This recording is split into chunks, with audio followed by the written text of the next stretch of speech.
Copyright disclaimer under Section 107 of the Copyright Act 1976. Allowance is made for fair use for purposes such as criticism, comment, news reporting, scholarship, and research. Fair use is a use permitted by copyright statute that might otherwise be infringing. Non-profit, educational, or personal use tips the balance in favor of fair use. న్యూయార్క్లో మొదలైన కథ ఇది. 21 years age ఉన్నప్పుడు తన పేరెంట్స్ని కోల్పోయాడు.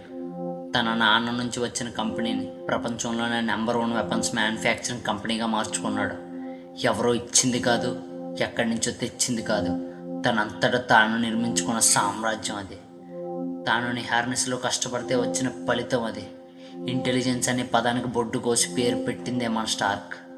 అవెంజర్స్లో అందరూ ప్రజెంట్లో బ్రతికితే టోనీ ఒక్కడు మాత్రం ఫ్యూచర్లో బ్రతుకుతాడు. రాబోయే సమస్యలను ముందుగానే ఊహించి వాటికి పరిష్కారాలు సిద్ధం చేసి పెట్టుకుంటాడు. టోనీ స్టార్క్ ఉన్న విజన్ మన ఊహలకు అందనిది. అన్కంట్రోలబుల్గా ఉన్న హల్క్ని చూసి ఏ రోజైనా తన వల్ల ప్రమాదం రావచ్చని గ్రహించి హల్క్ బస్టర్ సూట్ని రెడీ చేసి పెట్టుకున్నాడు. ప్రమాదం తను ఉన్న చోటుకే కాదు, ఎక్కడికైనా రావచ్చని సూట్ని సూట్ కేసులా డిజైన్ చేసుకోవడం. ఇన్ఫినిటీ వార్లో నానో షీల్డ్ పవర్ స్టోన్ అటాక్ని బేర్ చేయలేక సూట్ మొత్తం డ్యామేజ్ అయితే ఎండ్ గేమ్లో ఆ నానో షీల్డ్ని వకాండన్ హోల్ షీల్డ్స్తో రిప్లేస్ చేసుకోవడం. ఇంకా ఇలా చెప్పుకుంటూ పోతే ఎన్నో ఉన్నాయి.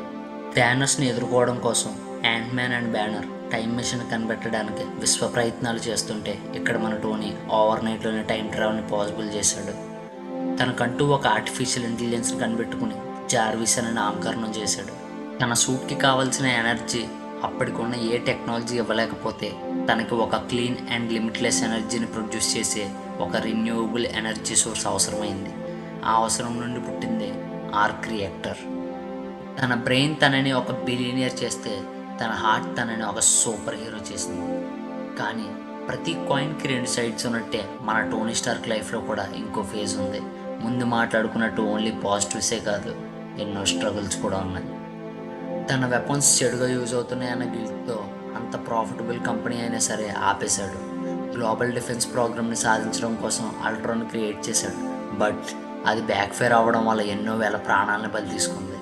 ఈ సంఘటనల వల్ల తనని తాను ప్రతిరోజు నిందించుకుంటూ తనలో తాను కుమిలిపోతూ నరకం అనుభవించాడు. ఎంత సక్సెస్ అయినా కానీ తన ఫాదర్ అయిన హోవర్డ్ స్టార్క్ రెప్యుటేషన్ కాపాడుకోవడం కోసం ఎంతో కష్టపడుతూనే ఉన్నాడు. ఎన్నో ఇన్సెక్యూరిటీస్ని ఫేస్ చేశాడు. అంత గొప్ప సూపర్ హీరో అయినా సరే ఇంపోస్టర్ సిండ్రోమ్లోనే తన అసలు వర్తియా కాదా అని తనలో తన యాంగ్జైటీకి గురవుతూ ఉండేవాడు. మనం అందరం ఐరన్ మ్యాన్ తన మిస్టేక్స్ నుంచి నేర్చుకుంటూ అప్డేట్ అవుతుంటాడని గొప్పగా చెప్పుకుంటాం. బట్ టోనీ మాత్రం అనుక్షణం ఫెయిల్యూర్కి భయపడుతూనే ఉంటాడు. ఎందుకంటే తను చేసే చిన్న మిస్టేక్ అయినా సరే ఎంతో పెద్ద సమస్యగా మారుతుందనే భయం, ఎన్నో ప్రాణాలను బలి తీసుకుంటుంది అనే భయం. టోనీ మాట్లాడేది చాలా తక్కువ మందితో, అయినా కానీ తను మాట్లాడే కొద్ది మందితో కూడా ఏ రోజు మనస్ఫూర్తిగా తన మనసులో ఉన్న బాధ, భయం ఎప్పుడు చెప్పుకోలేదు. ఒక సూపర్ హీరోకి కావాల్సిన లక్షణాలు టోనీలో లేవని కెప్టెన్ అనుకుంటాడు. టోనీని సెల్ఫిష్ అని కూడా అనుకుంటాడు.